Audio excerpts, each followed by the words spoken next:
श्रोत्यानो, जर आपणाजवळ जुना करार आहे तर माझ्यासोबत उघडा. निर्गमचे पुस्तक 6वा अध्याय. आज आम्ही 14व्या वचनापासून पुढच्या वचनांवर विचार करणार आहोत. 14 ते 16 वचने आम्हाला सांगतात. निर्गमचे पुस्तक 6वा अध्याय 14 पासून 16 वचने. त्यांच्या सर्व पूर्वजांच्या घराण्याचे प्रमुख पुरुष हे इस्रायलाचा पहिला मुलगा रौबेन, याचे मुलगे हानोक, पल्लू, हेस्रोन व कर्मी ही रौबेनाची कुळे. शिमोनाचे मुलगे यमुवेल, यामीन, ओहद, याखीन, जोहर व कनानी स्त्रीपासून झालेला शौल ही शिमोनाची कुळे. लेवीच्या वंशावळीप्रमाणे त्याच्या मुलांची नावे ही गेर्शोन, कहात व मरारी. लेवीचे आयुष्य 137 वर्षांचे होते. श्रोत्यानो, ह्या सर्व कठीण प्रसंगात व परिस्थितीत आम्हाला फार विचित्र असे काही घडताना दिसते. इस्रायलच्या कुटुंबांची सूची पुन्हा देताना परमेश्वर फार सावधानी बाळगत आहे. जुन्या कराराशी संबंधित ही सूची एक फार महत्वाची बाब आहे. ही नावे माझ्याकरिता कंटाळवाणी आहेत, परंतु श्रोत्यांनो, लक्षात घ्या की परमेश्वराकरिता ही नावे फार महत्वाची आहेत. वंशावळीचा उल्लेख व्हावा ही त्याची योजना आहे. त्याची इच्छा आहे की आम्ही कोणाविषयी वाचत आहोत, त्याची लेकरे कोण आहेत हे आम्हाला माहीत असावे. त्याला तुमच्या व माझ्याविषयी सुद्धा असेच वाटते. ख्रिस्तावरील विश्वासाच्याद्वारे आम्ही त्याची लेकरे व्हावे ही त्याची इच्छा आहे. गेर्शोन, कहात व मरारी ही लेवीची मुले होती. हेच लोक अरण्यातून परमेश्वराच्या निवास मंडपाला घेऊन चाललेत.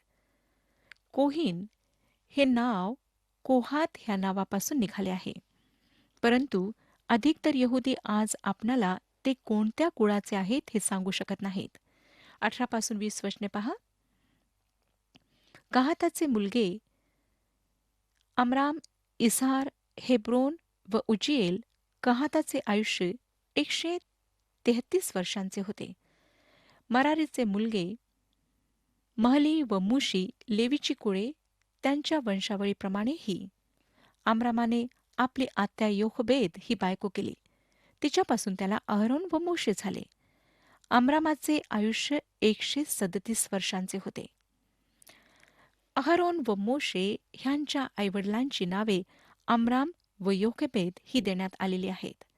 प्रश्न हा उठतो की मोशेप्रमाणे अहरोनाचे जीवन जेव्हा 2 वर्षाखालील सर्व इब्री लेकरांना कत्तल करून टाकण्याची फारोने आज्ञा दिली, तेव्हा मोशेप्रमाणे मोलवान का ठरले नाही? ह्याचे उत्तर साधे आहे श्रोत्यानो. अहरोन मोशेपेक्षा मोठा होता व त्याच्या जन्माच्या वेळी ही आज्ञा देण्यात आली नव्हती. ही आज्ञा त्याने तेव्हा दिली जेव्हा त्याने पाहिले की इस्रायली लोकांची वाढ फार तीव्र गतीने होत आहे व त्याने तशी आज्ञा दिली. पुढील काही वचने वंशावळी सांगतात, पण मी आता 26व्या वचनावर आपला विचार मांडीन, परंतु आपणाकरिता मी 21 ते 27 वचने वाचत आहे. इझाराचे मुलगे कोरह, नेफेग व जिख्री. उजेलाचे मुलगे मिशाएल, एलसाफान व सिथ्री. अहरोनाने अमिनादाबाची मुलगी नहशोनाची बहीण अलिशेबा बायको केली. तिच्यापासून त्याला नादाब, अबिहू, एलाजार व इथामार हे झाले. कोरहाचे मुलगे अस्सीर, एलकाना व अबियासाफ ही कोरहाची कुळे. अहरोनाचा मुलगा एलाजार याने पुटी एलाच्या मुलींपैकी एक बायको केली. तिच्यापासून त्याला फिनहास झाला.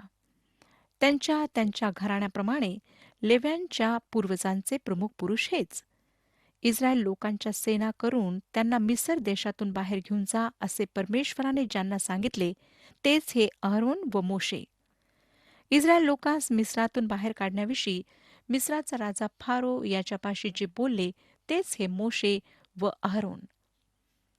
श्रोत्यानो, 12व्या वचनात आम्ही पाहिले होते की मोशे निराश झाला होता. सुनता झालेले व न झालेले दोहोंपैकी एकानेही त्याला स्वीकारले नाही.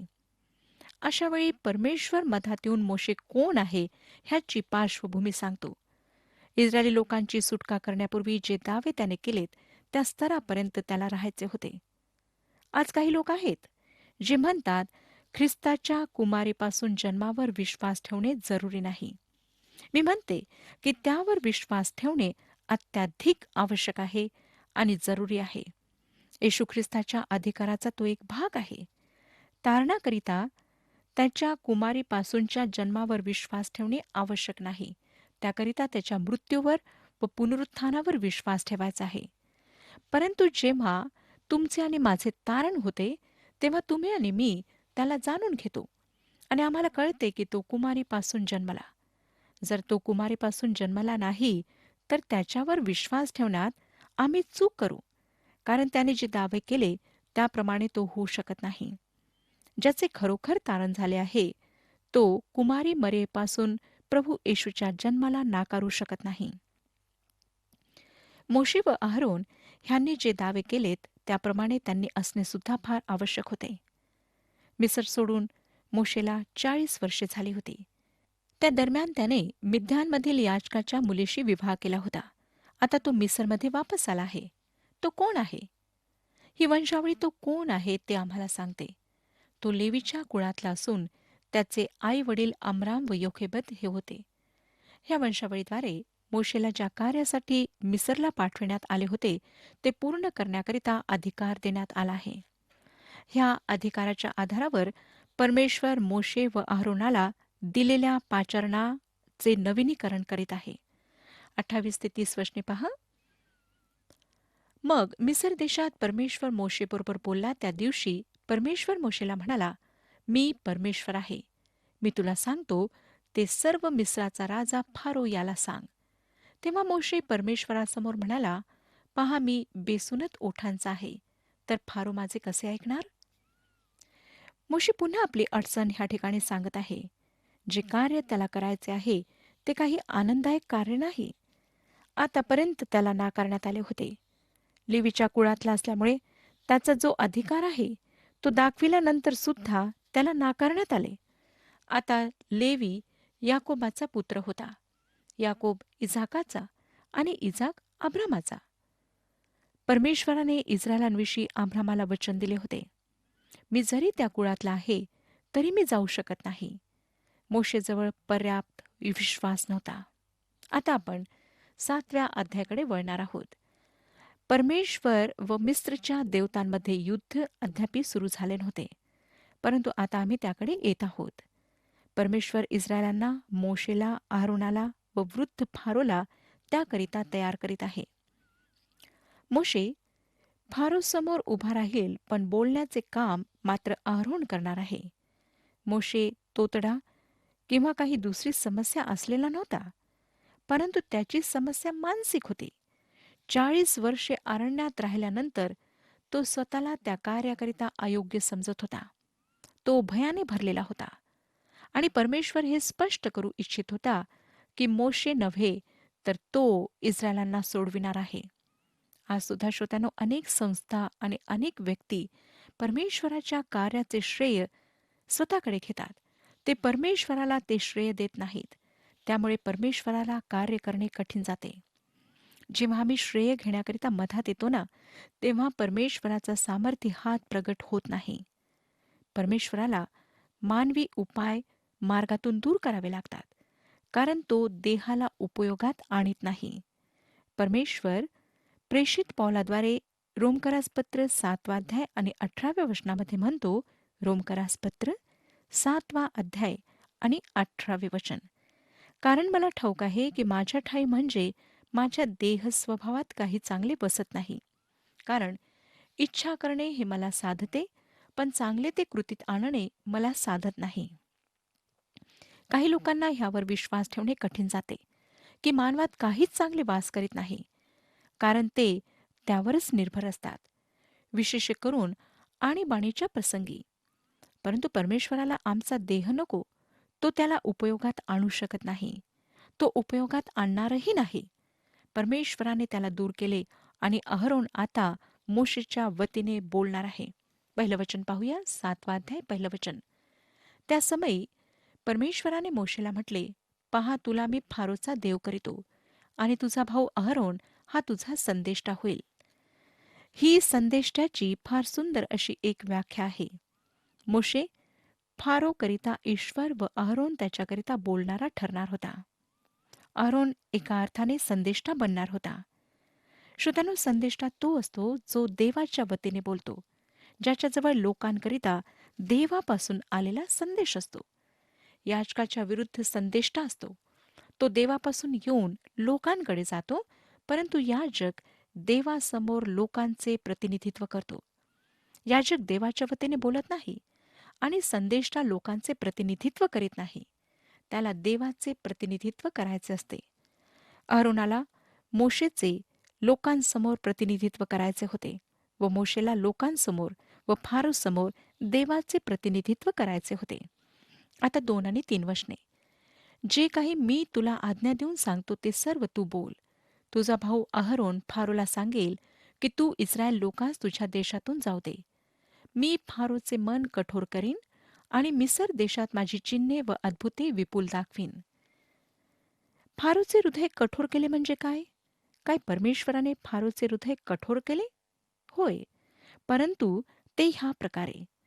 जर फारो कोमल हृदयाचा असता, परमेश्वराकडे वळण्यास इच्छुक असता व मोशे इस्रायलांना सोडविण्याकरिता आला असता, मोठ्या खुशीने त्याने त्यांना जाऊ दिले असते, कारण तो त्यांच्यासाठी काही करू पाहत होता.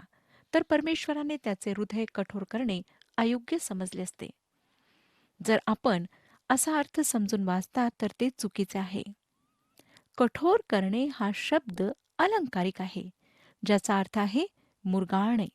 जसे आपण दोऱ्याला गुंडाळतो ना श्रोत्यानो, त्याप्रमाणे. ह्याचा अर्थ देवाने फारोचे हृदय मुरगाळले. त्यात जे काही आहे ते तो पिळून काढणार होता. जे काही देव इच्छित होता ते करावयास त्याने त्याला भाग पाडले. फारो आजच्या राजकारणी लोकांप्रमाणे आहे, जे करतात काही आणि बोलतात काही. त्यांना काही वाटतं व ते बोलतात दुसरेच काही. इस्रायलांनी जावे अशी फारोची मुळीच इच्छा नव्हती, परंतु तो एक परोपकारी सत्ताधीश बनू पाहत होता. सर्वांनी त्याला उदारशील समजावे अशी त्याची इच्छा होती. मात्र इस्रायलांच्या बाबतीत तो कठोर होता. परमेश्वर त्याला न्यायसभेत आणून त्याला काय वाटते हे कबूल करण्यास लावणार होता. एक दिवस आपण सुद्धा जसे आपण आहात तसे त्याच्या समोर येणार आहोत. 4 आणि 5 वचने. तरी फारो तुमचे काही ऐकणार नाही. मग मी मिस्रावर आपला हात टाकीन आणि त्यास मोठ्या शिक्षा करून मी माझ्या सेना, माझे लोक, इस्रायल वंशज यास मिस्र देशातून बाहेर काढीन. आणि मिस्रावर मी आपला हात उभारून त्यांच्यामधून इस्रायल लोकांस बाहेर काढीन.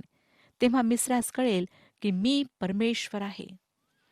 दुसऱ्या शब्दात फारो काय आहे हे त्यांच्यासमोर सुद्धा प्रगट होईल व इस्रायलांचा परमेश्वर तो जो आहे त्या रूपात प्रगट होईल.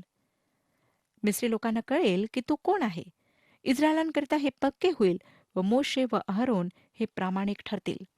6 आणि 7 वचने. मोशे व अहरोन यांनी तसे केले. परमेश्वराने त्यास आज्ञा केली त्याप्रमाणे त्यांनी केले. मोशे व अहरोन यांनी फारोशी हे बोलणे केले तेव्हा मोशे 80 वर्षांचा व अहरोन 83 वर्षांचा होता. आता अहरोन मोशेपेक्षा 3 वर्षांनी मोठा होता. 8 आणि 9 वचने पहा. नंतर परमेश्वर मोशे व अहरोन यास म्हणाला, तुम्ही स्वतः काही अद्भुत कृती दाखवा असे फारो तुम्हास म्हणेल, तेव्हा तू अहरोनला सांग, आपली काठी घेऊन फारोपुढे टाक, म्हणजे तिचा साप होईल. फारो मोशे व अहरोनाला विचारणार होता की तुमचे अधिकारपत्र कोठे आहे? अहरोनाची काठी त्याच्या अधिकाराचे चिन्ह होते. 10वे वचन. मग मोशे व अहरोन यांनी फारोजवळ जाऊन परमेश्वराच्या आज्ञेप्रमाणे केले. अहरोनाने आपली काठी फारो व त्याचे सेवक यांच्यापुढे टाकली, तेव्हा तिचा साप झाला. साप ह्या शब्दाविषयी थोडा प्रश्न उद्भवतो, कारण श्रोत्यानो, मिस्रमधील सापांविषयी फारच थोडा इतिहास आहे. पवित्र शास्त्राचे अभ्यासक डॉक्टर मगी म्हणतात, खरे पाहता ह्या ठिकाणी जो शब्द उपयोगात आणला आहे तो मगर आहे. मोशेच्या काळात नाईल नदीत व तलावात सगळीकडे खूप मगरी होत्या. ती काठी मगरीत रूपांतरित झाली, पण ह्याविषयी आम्हाला सविस्तर माहिती मिळत नाही. म्हणून बहुतेक भाषांतरात साप हा शब्द उपयोगात आणला गेला आहे. परंतु ही गोष्ट खरी आहे की मिस्री लोकांकरिता मगर सुद्धा पवित्र होते. ज्या पीडा परमेश्वराने ह्या लोकांवर पाठवल्या त्यामध्ये परमेश्वर सर्व प्राणी जगताला सामावून घेत आहे. मिसरचे दैवत प्राणी, पक्षी किंवा कीटक होते. पौलाने रोमकरास पत्र लिहिताना रोमकरास पत्र पहिला अध्याय 22 आणि 23 वचनांमध्ये म्हटले. रोमकरास पत्र पहिला अध्याय 22 आणि 23 वचने. स्वतःला शहाणे म्हणता म्हणता ते मूर्ख बनले आणि अविनाशी देवाच्या गौरवाची नाशवंत मनुष्य, पक्षी, चतुष्पाद, पशु व सरपटणारे प्राणी ह्यांच्या प्रतिमेच्या रूपाशी त्यांनी अदलाबदल केली. श्रोत्यानो, मिस्री लोकांनी प्रत्येक गोष्टीसाठी चिन्ह ठरवले होते. त्यांनी अमूर्त अशा गोष्टींची कल्पना करून तिला मूर्तीचे रूप दिले.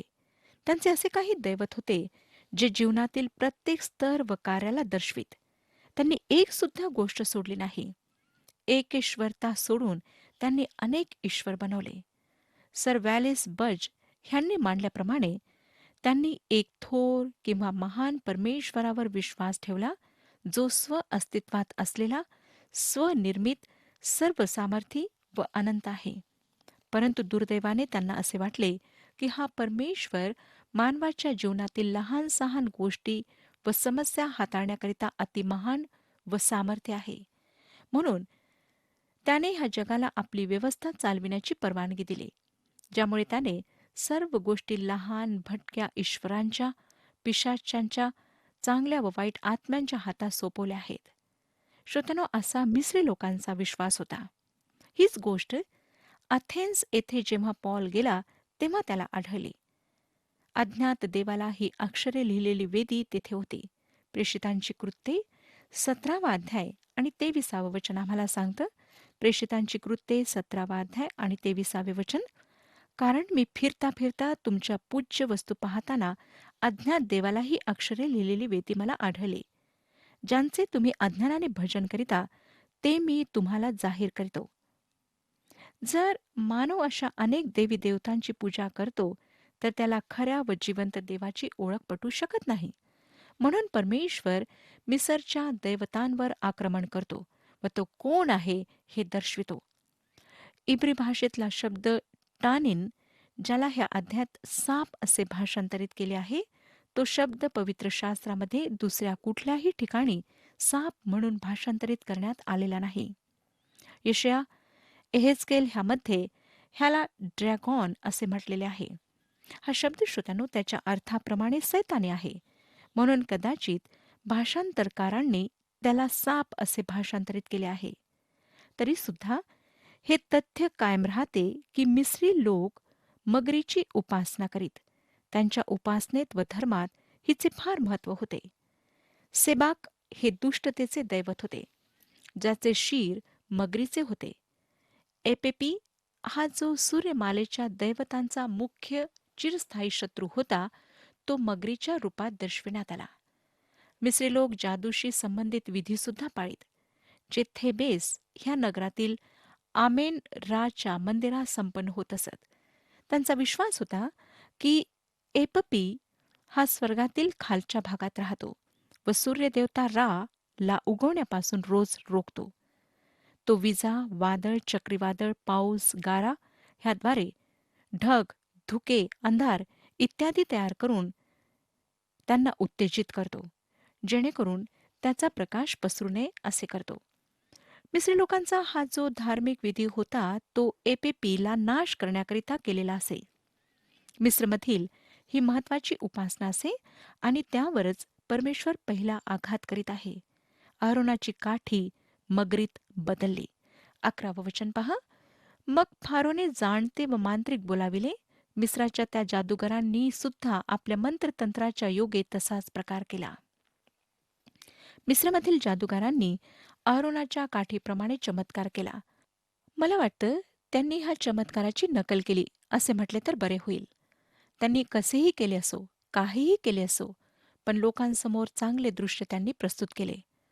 पॉल तिमथ्याला दुसरे पत्र 3रा अध्याय आणि 8व्या वचनामध्ये त्याविषयी लिहितो.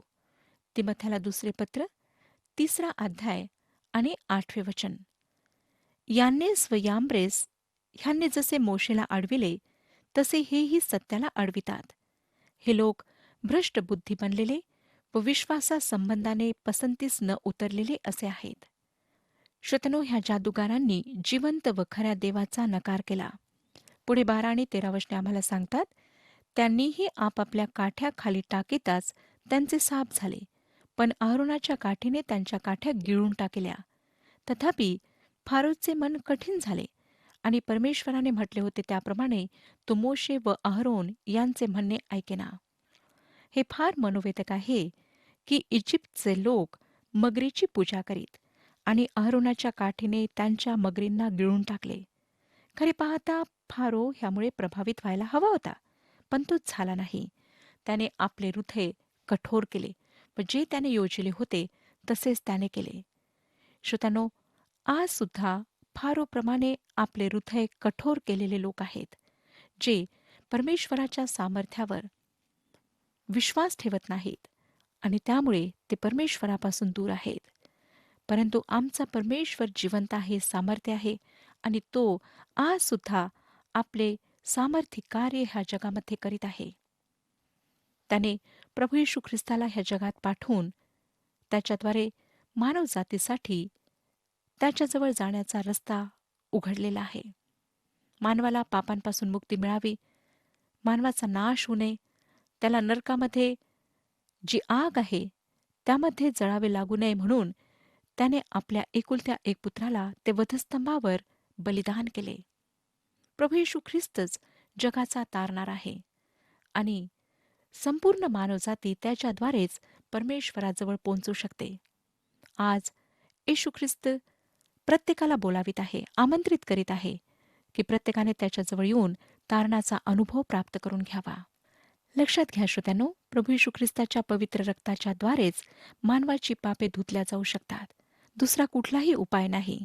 म्हणून प्रभू येशू ख्रिस्ताजवळ या आणि आजच त्याला आपले जीवन समर्पित करा. परमेश्वर आपणा सर्वांस आशीर्वाद देवो.